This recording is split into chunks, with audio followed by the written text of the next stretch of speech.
Zaxlor nervously adjusted his tentacles as he waited outside the Supreme Leader's chamber. The news he carried would surely cause a stir throughout the entire Galactic Union. As the chief diplomat to the insignificant blue planet called Earth, Zaxlor never expected to be the bearer of such momentous information. The doors slid open with a soft hiss, and Zaxlor glided into the ornate room. Supreme Leader Krasnak, an imposing figure with shimmering scales and piercing red eyes, looked up from his holo display. "Speak, Diplomat Zaxlor. What news do you bring from the backwater world of Earth?" Zaxlor took a deep breath, his chromatophores flickering with anxiety. "Supreme Leader, I bring unprecedented news. The humans of Earth they have declared the entire galactic empire off-limits. They demand no entry to any alien races." Krasnak's eyes narrowed, and a low rumble emanated from his throat. "Explain yourself, Diplomat. Surely this is a jest." "I wish it were, Your Excellency," Zaxlor replied, his voice trembling slightly. "Allow me to show you the official transmission." With a wave of his tentacle, Zaxlor activated a holographic display. The image of a stern-faced human in a crisp uniform appeared. "Greetings, citizens of the galaxy. I am Admiral Chen of the Earth Defense Force. By decree of the United Earth Government, we hereby declare all of Earth and its solar system off-limits to any and all alien races. Any unauthorized entry will be met with immediate and decisive force. This is not a request. This is a command. Earth out." The hologram flickered and disappeared, leaving the chamber in stunned silence. Krasnak's scales rippled with a mix of anger and disbelief. How dare these primitive apes make such a proclamation? What gives them the right? Zaxlor's memory flashed back to the events leading up to this shocking declaration. He remembered the first contact with humans, just 5 Earth years ago. The aliens had expected to find a young, naive species ripe for exploitation or conquest. Instead, they encountered a unified planet with technology far beyond what they had anticipated. "Supreme Leader," Zaxlor began cautiously, "the humans have been unpredictable since our first contact. They've rebuffed all attempts at trade agreements, cultural exchanges, and even simple diplomatic relations. It's as if they've been preparing for something." Krasnak growled, his claws digging into the arms of his throne. "Preparing? For what? To isolate themselves from the greatest civilization in the known universe." Zaxlor's chromatophores pulsed with uncertainty. "That's just it, Your Excellency. We don't know. Our probes and spy satellites have been unable to penetrate their defenses. It's like they have a shield around their entire system." The Supreme Leader rose from his throne, towering over Zaxlor. "This is unacceptable. We are the Galactic Union, masters of 1,000 worlds. We will not be dictated to by some upstart species barely out of their Stone Age." As Krasnak raged, Zaxlor's mind drifted to his last meeting with the human representatives. He remembered their quiet confidence, the glint in their eyes that spoke of secrets untold. It was almost as if they knew something the rest of the galaxy didn't. "Your Excellency," Zaxlor ventured, "perhaps we should approach this with caution. The humans have shown technological capabilities that surpass our understanding. Their energy readings alone are off the charts." Krasnak whirled on the diplomat, his eyes blazing. "Are you suggesting we cower before these hairless monkeys?" "Not at all. Supreme Leader," Zaxlor quickly backpedaled. "I merely suggest we gather more information before taking any drastic action." The chamber fell silent as Krasnak contemplated the situation. Finally, he spoke, his voice low and dangerous. "Very well, Diplomat. You will return to Earth immediately. Gather whatever intelligence you can. I want to know everything about their defenses, their weapons, their weaknesses. Leave no stone unturned." Zaxlor bowed low, relief flooding through his body. "As you command, Supreme Leader." As he turned to leave, Krasnak called out, "And Zaxlor, do not fail me. The fate of the Galactic Union may rest on what you discover." The doors closed behind Zaxlor, leaving him alone in the corridor. As he made his way to his ship, he couldn't shake the feeling that the galaxy was about to change forever. The humans had thrown down the gauntlet, and the Galactic Union had no choice but to respond. Little did they know, Earth was more than ready for whatever the stars might throw at them. The game had begun, and humanity was playing for keeps. Captain Lena Rodriguez stood on the bridge of the EDF Vigilant, Earth's most advanced space cruiser. Her dark eyes scanned the holographic displays surrounding her, each one showing a different sector of Earth's solar system. "Status report," she barked, her voice crisp and authoritative. Lieutenant Chen, her second-in-command, responded quickly. "All quiet, Captain. No unusual activity detected in any sector." Lena nodded, but her gut told her something was off. It had been 3 months since Earth's declaration, and the silence from the galactic community was unsettling. They were waiting for something. She was sure of it. As if on cue, alarms blared across the bridge. Red lights flashed, bathing the crew in an eerie glow. "Multiple contacts detected," Chen shouted, his fingers flying over his console. "A fleet of unknown ships just dropped out of FTL at the edge of the system." Lena's eyes narrowed. "So they finally decided to test us." "Bring up the tactical display." A 3-dimensional map of the solar system materialized in front of her. A cluster of red dots represented the alien fleet, slowly moving towards Earth. "Orders, Captain?" Chen asked, tension evident in his voice.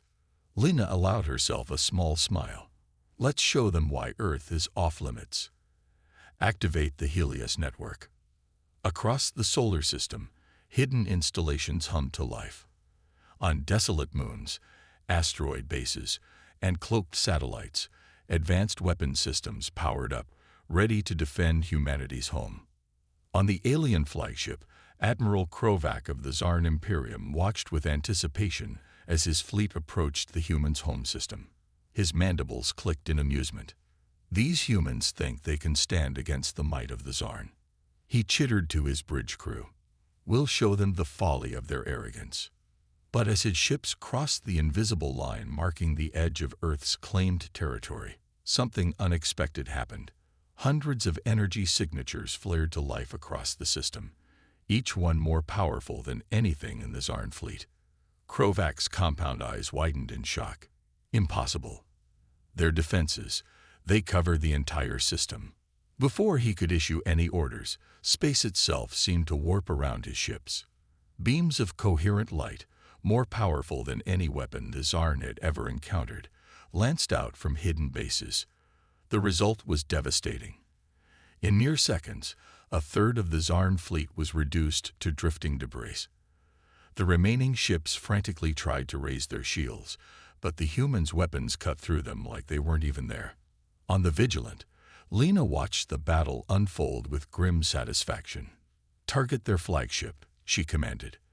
"Let's send a message they won't forget." A beam of blinding energy shot out from a nearby asteroid, striking the Zarn flagship dead center. The massive ship's hull crumpled under the assault, secondary explosions rippling along its length. Admiral Krovak clung to his command chair as his ship shuddered around him. "Retreat," he screeched. "Full retreat. Get us out of this death trap."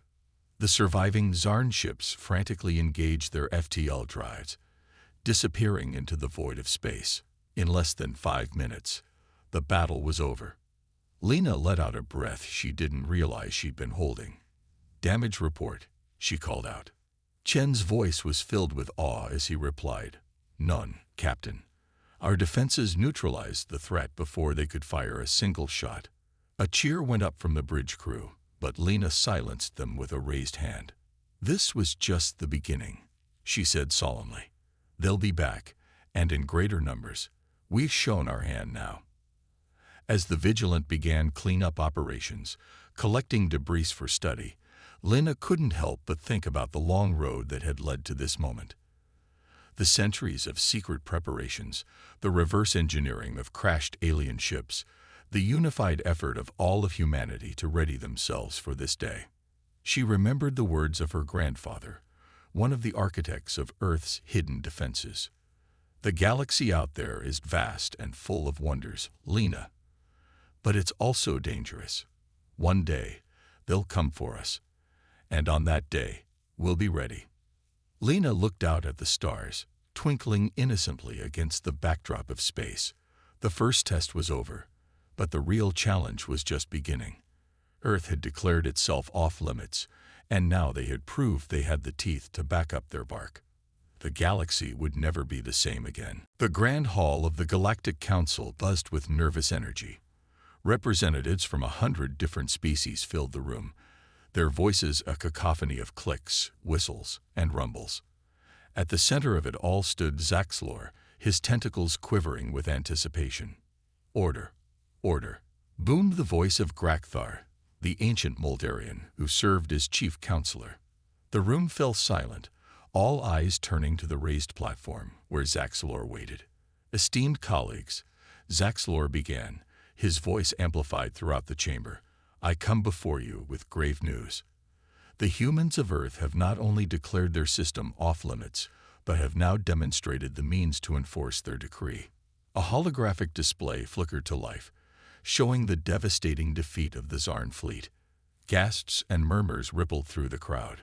This cannot stand, shouted Kivex, the Zarn representative, his exoskeleton clicking furiously. We demand retribution. Grakthar raised a gnarled hand for silence. And what would you have us do, Kivex? Launch a full-scale war against an enemy we clearly underestimated. As the council descended into heated debate, a different scene was unfolding light years away.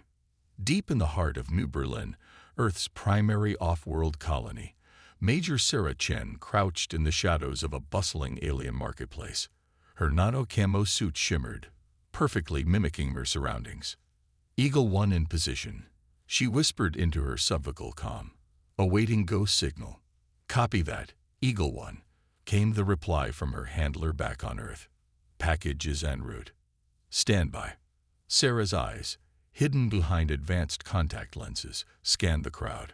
Her target, a high-ranking official of the Praxian Empire, one of the galaxy's most influential powers. Suddenly, she spotted him. The Praxian moved through the crowd, his crystalline body refracting the market's colorful lights. In his hand was a small, innocuous-looking device. Target acquired, Sarah murmured, moving to intercept. With practiced ease, she slipped through the alien throng. Just as she neared her target, she stumbled, seemingly by accident, into the Praxian. My apologies, she said in flawless Praxian, steadying herself against the startled alien. No harm done, the official replied, hurrying on his way. Sarah allowed herself a small smile as she melted back into the crowd. The package had been delivered, a microscopic data tap, now attached to the Praxian's personal device. Earth would soon have unprecedented access to the Empire's most closely guarded secrets.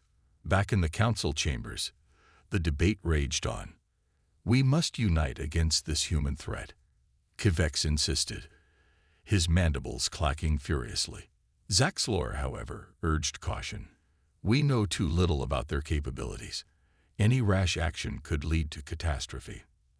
As the arguments flew back and forth, a quiet figure sat in the back of the chamber, observing it all. Admiral Ixlana of the Selveran Concordat listened intently, her feathered crest twitching with interest. The Selveran were known for their strategic brilliance, and Ixlana was their best. Her mind raced, analyzing every piece of information about the humans. They're hiding something, she thought to herself. No species develops such advanced technology in isolation. There's more to this story. As the council session ended with no clear resolution, Ixlana made her decision.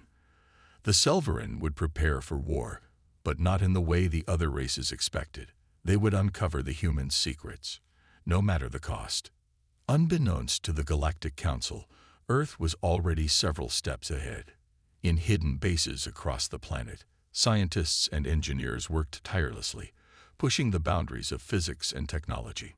In one such facility, buried deep beneath the Antarctic ice, Dr. Hiroshi Tanaka stared in awe at the fruit of decades of labor. Before him stood a massive ring-like structure, humming with barely contained energy. Dr. Tanaka, his AI assistant, chimed. The Nexus Gate is ready for its first test. Hiroshi took a deep breath. This device, reverse-engineered from ancient alien ruins found on Mars, could change everything. If it worked, humanity would have the power to traverse not just space, but time itself. Begin the activation sequence, he commanded. As the Nexus Gate whirred to life, its center filling with a shimmering portal, Hiroshi couldn't help but smile. The galaxy thought they had humanity figured out, but they had no idea what was coming. The game was indeed afoot, and Earth was playing for keeps. The next move would shake the very foundations of the universe. The vastness of space erupted into chaos as the largest alien armada ever assembled dropped out of FTL on the edges of the Sol system. Thousands of ships, representing a dozen different species, filled the void with their imposing presence. On the bridge of the flagship, Galactic Vengeance, Supreme Commander Jorkax of the United Alien Forces, UAF, surveyed the battlefield with his 4 eyes. His scaly skin rippled with anticipation. At last, he growled, we will teach these upstart humans their place in the galaxy. But as the armada advanced, they were met with an eerie silence. No defense platforms fired. No Earth ships moved to intercept them. Zorkax's second-in-command, a lithe Selvarin named Niera, frowned. Supreme Commander, I don't like this. It feels like a trap. Before Jorkax could respond, alarms blared across the fleet. Suddenly, massive gravitational distortions appeared throughout the system, throwing the carefully organized formation into disarray. What's happening? Jorkax roared as his ship bucked and heaved. On Earth, in the control center of the Planetary Defense Network, Admiral Elena Rodriguez watched the alien fleet's confusion with grim satisfaction. Activate the Singularity Web, she commanded. Across the Sol system, hidden installations came to life. Miniature black holes winked into existence, their immense gravitational pull tearing apart the unprepared alien ships. Jorkax watched in horror as a third of his fleet was shredded in moments. Impossible. No one has this kind of technology. As the aliens struggled to regroup, Earth unveiled its next surprise. Massive portals opened up around the system, and outpoured Earth's own armada. Ships of designs never before seen by the galaxy emerged, their hulls gleaming with an otherworldly energy. Leading the charge was the EDF Prometheus, Earth's most advanced battleship. On its bridge, Captain Jack Harper grinned fiercely. All ships, engage at will, he ordered. Show them why Earth is off limits. The battle that followed was unlike anything the galaxy had ever witnessed. Earth's ships moved with impossible speed and precision, their weapons cutting through alien defenses like they were made of paper. Niera, watching the carnage from the Galactic Vengeance, turned to Jorkax with fear in her eyes. Supreme Commander, we must retreat. We're no match for their technology. But retreat was no longer an option. Earth's forces had encircled the alien armada, trapping them in a deadly net of firepower and gravitational anomalies. As ship after ship fell to Earth's onslaught, a new threat emerged. Massive constructs, each the size of a small moon, warped into the battlefield. These were Earth's ultimate weapons, the Titan-class dreadnoughts. On board the lead Titan, named Humanity's Resolve, Dr. Hiroshi Tanaka stood next to the ship's AI core. The fruit of his Nexus Gate project was about to be revealed. Cronus Protocol initiated, the AI announced. Temporal field stabilizing. Around the Titan, time itself seemed to warp and twist. Alien ships found themselves moving in slow motion, easy prey for Earth's forces. Supreme Commander Jorkax watched helplessly as his mighty armada was reduced to scrap metal and drifting debris. In a matter of hours, the battle that was supposed to put humanity in its place had turned into a devastating rout. How? He whispered, sinking to his knees on the bridge of his failing flagship. How could they have advanced so far beyond us? As the last of the alien ships were destroyed or captured, Admiral Rodriguez allowed herself a moment of relief. Earth had faced its greatest test and emerged victorious. But she knew this was only the beginning. The galaxy would demand answers, and humanity would have to decide how much to reveal about their true capabilities and the source of their advanced technology. As the cleanup operations began, Captain Harper's voice came through on a secure channel.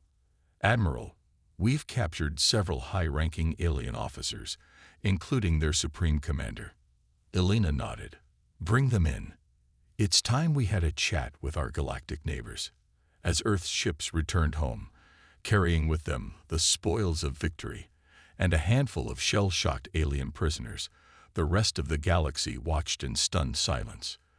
The impossible had happened. A single world had stood against the combined might of multiple starfaring civilizations and won. The message was clear. Earth was not to be trifled with. But the biggest revelations were yet to come, and the galaxy would never be the same again. The mood in the United Earth government's war room was tense but triumphant. Holographic displays showed the aftermath of the battle for Sol, with Earth's ships rounding up the last of the alien stragglers. President Amelia Chen, a stern woman with steel-gray hair, addressed the assembled military and scientific leaders. "The time has come to take the fight to them. We've defended our home. Now we show them the consequences of their actions." Admiral Elena Rodriguez stepped forward. "Madam President, the Mars shipyards have completed the Excalibur fleet. We're ready to launch a counteroffensive at your command." In the depths of space, beyond the orbit of Pluto, a massive portal shimmered into existence. From its swirling vortex emerged Earth's latest marvel, the Excalibur fleet, led by the flagship EDS Avalon. These ships were unlike anything the galaxy had ever seen. Captain Zara Okoye stood on the bridge of the Avalon, her dark skin contrasting with the stark white of her uniform. "All ships report ready, Admiral," she said into her comlink. "Excellent," Elena's voice crackled back. "You have your targets. Show the galaxy why Earth is not to be trifled with." With a flash of light that outshone the stars, the Excalibur fleet vanished into FTL. On the alien world of Zarkov, capital of the Zarn Imperium, Emperor Krovac paced nervously in his war chamber. Holograms showed the devastation of their failed assault on Earth. Suddenly, alarms blared throughout the city. The Emperor's eyes widened in shock as he saw hundreds of human ships appear in orbit. "Impossible," he chittered. "How did they find us so quickly?" Before he could issue any orders, the sky lit up with fire. Earth's ships unleashed a barrage of weapons that cut through the planet's defenses like they weren't even there. In orbit, Captain Okoye watched the precision strikes with grim satisfaction. "Target their military installations and government centers only," she ordered. "We're here to neutralize their ability to wage war, not to commit genocide." Across the galaxy, similar scenes played out. Earth's fleet struck at the heart of every civilization that had participated in the attack on Sol. Shipyards were reduced to scrap, weapons factories vaporized, and military command centers fell silent. On the Selvarin homeworld, Admiral Ixlana watched in awe as human ships effortlessly disabled their planetary defense grid. A message boomed across all frequencies. "People of Selvaris, we have no quarrel with your civilians. Your military leadership, however, must answer for their actions. Surrender them, and we will withdraw." Ixlana's feathered crest drooped. She had underestimated the humans, and now her people would pay the price. With a heavy heart, she opened a channel to the human fleet. "We surrender. I offer myself as the ranking military officer." Back on the Avalon, Captain Okoye received the surrenders of world after world. In less than a standard galactic day, Earth had neutralized the military capability of a dozen starfaring civilizations. President Chen's voice came through on a secure channel. "Well done, Captain. Bring your prisoners to Eden Station. It's time we had a talk with the galaxy's leadership." As the Excalibur fleet regrouped, towing disabled alien ships and transporting captured leaders, the true scale of Earth's victory became clear. They had accomplished in hours what most civilizations couldn't do in years of warfare. On Eden Station, a massive space habitat in neutral territory, the leaders of Earth prepared to meet with their defeated foes. Dr. Hiroshi Tanaka made some final adjustments to his presentation. "Are you sure about this?" Elena asked him. "Revealing the truth about our technology. It'll change everything." Hiroshi nodded solemnly. "They need to understand, Admiral. It's the only way forward." As alien leaders were led into the conference room, their eyes wide with a mix of fear and awe, President Chen stepped up to the podium. The room fell silent, every being present aware that they were about to witness a moment that would reshape galactic history. "Gentle beings," Chen began, her voice firm but not unkind, "you came to Earth seeking conquest. Instead, you found something beyond your comprehension. Today, we will pull back the curtain and show you why Earth declared itself off-limits. What you learn here will change your understanding of the universe itself." With a nod from the president, Dr. Tanaka activated the holographic display. The image that appeared left the alien leaders gasping in shock and disbelief. The truth about humanity's incredible leap in technology was about to be revealed, and nothing in the galaxy would ever be the same again. The conference room on Eden Station hummed with tension. Alien leaders, once proud and powerful, now sat in stunned silence as Dr. Hiroshi Tanaka's holographic presentation unfolded before them. "What you're about to see," Tanaka began, his voice calm but filled with gravity, "is the true history of Earth and humanity." The hologram shifted, showing a primitive Earth from millions of years ago. Suddenly, a massive ship appeared, crash-landing on a young planet, approximately 65 million years ago. Tanaka explained, "An advanced alien ship crashed on Earth. This event, which we call the impact, not only led to the extinction of the dinosaurs, but also seeded our planet with technology beyond our comprehension." Zaxlor, the alien diplomat, leaned forward, his tentacles twitching with curiosity. "Are you saying your species is descended from ancient astronauts?" Tanaka shook his head. "No, we evolved naturally on Earth. But the impact left behind ruins and artifacts that we've spent millennia studying and reverse engineering." The hologram changed again, showing early humans discovering strange metal objects and glowing crystals.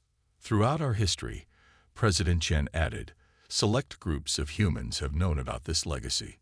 Secret societies, hidden organizations, all dedicated to unlocking the secrets left behind by the impact." Images flashed by, showing glimpses of human history. The pyramids, Leonardo da Vinci's workshop, the Industrial Revolution. In each scene, there were hints of advanced technology, just out of sight.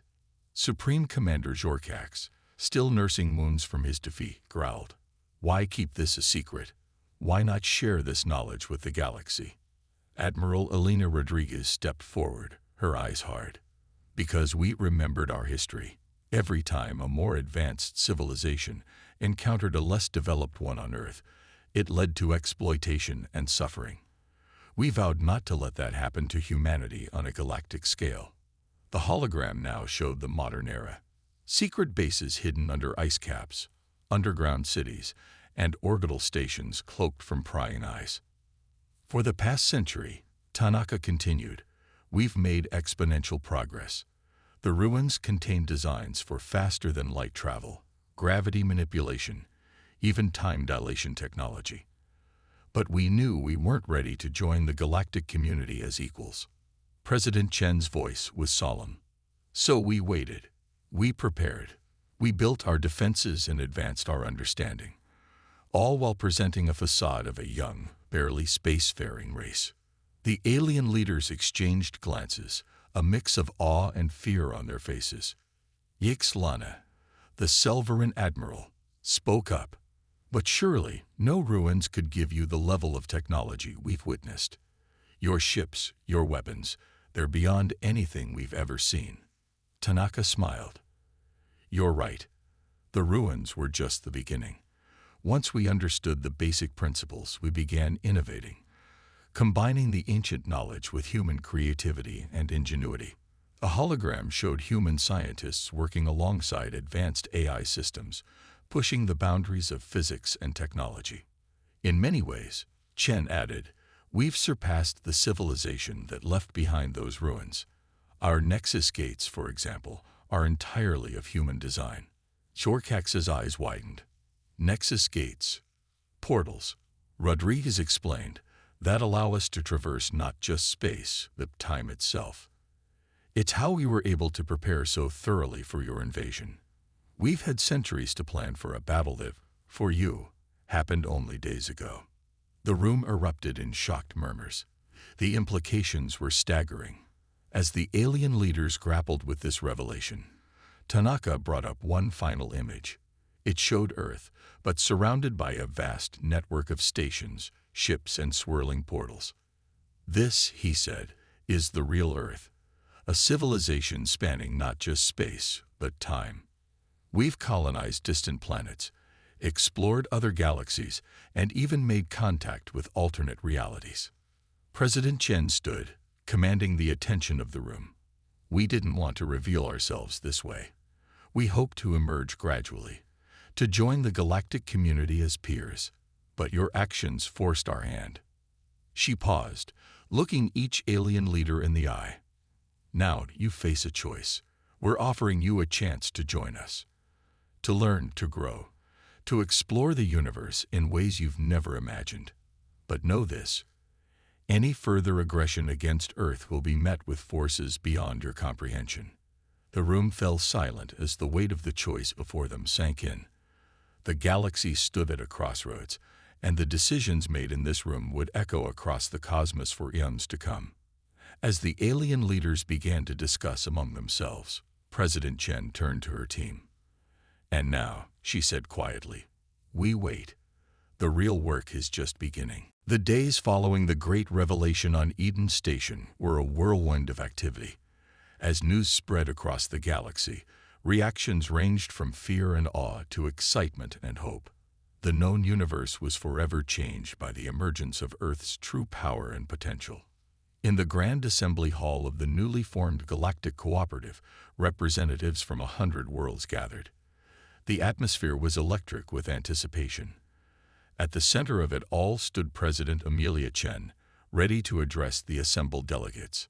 Friends, neighbors, fellow explorers of the cosmos, she began, her voice carrying to every corner of the vast chamber. We stand at the dawn of a new era. The age of isolation and conflict is behind us. Today, we look to a future of cooperation and shared discovery. As Chen spoke, holographic displays showed scenes from across the galaxy. Humans and aliens worked side by side, sharing knowledge and technology. On distant planets, joint research teams explored ruins similar to those found on Earth, unlocking new secrets of the universe. Zaxlor, now serving as the liaison between Earth and the former Galactic Union, watched with a mix of pride and wonder. His tentacles waved gently as he turned to Admiral Elena Rodriguez beside him. If someone had told me a year ago that we'd be here, he mused, I would have thought they were mad. Elena smiled. The universe is full of surprises, my friend. We're just getting started. In orbit around a distant star, the EDS Avalon led a fleet of ships from a dozen different species. Captain Zara Okoi stood on the bridge, surveying the scene before her. A massive Nexus gate was under construction, built through the combined efforts of humanity and their new alien allies. Status report, Zara called out.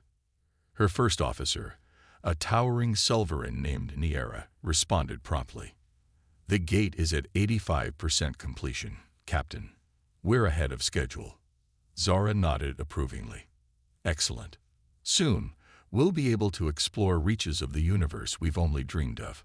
Back on Earth, in the depths of the Himalayan mountains, Dr. Hiroshi Tanaka led a group of eager alien scientists through a vast underground complex.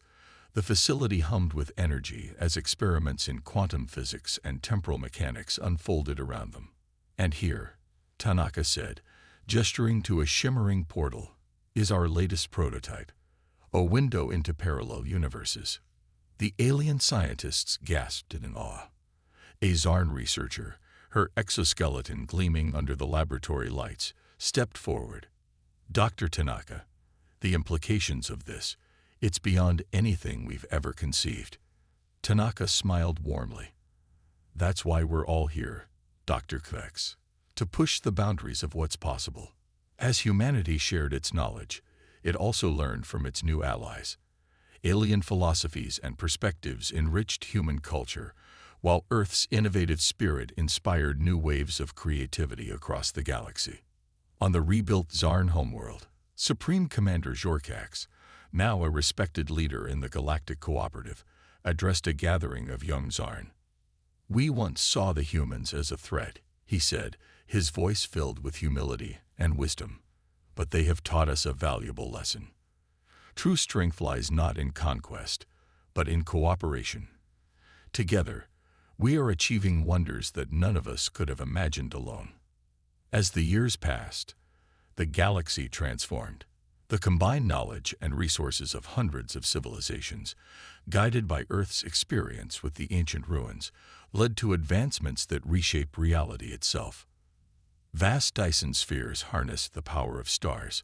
Wormhole networks connected the farthest reaches of space. The secrets of dark matter and dark energy were unlocked, allowing for the manipulation of the very fabric of the cosmos. And yet, with all this power and knowledge, the lessons of history were not forgotten. The Galactic Cooperative established safeguards and ethical guidelines, ensuring that their growing abilities were used responsibly. On the centennial anniversary of Earth's revelation, a special gathering was held on Eden Station. Representatives from thousands of worlds, some from galaxies unimaginably distant, came together in celebration. President Chen's great-granddaughter, Lily Chen, now led the Earth government. As she looked out at the assembled beings, she felt a profound sense of pride and hope. 100 years ago, she began, Earth declared itself off-limits to the galaxy. Today, we declare the entire universe open to all. Our journey has only just begun, and the greatest adventures lie ahead. Together, there are no limits to what we can achieve. As cheers echoed through the station and across countless worlds, the assembled beings looked to the stars with wonder. The galaxy had been forever changed, and the future was brighter than ever before. In the vastness of space, a small blue planet called Earth had not only found its place among the stars, but had led the way to a new age of exploration, cooperation, and endless possibility. The end, or perhaps just the beginning.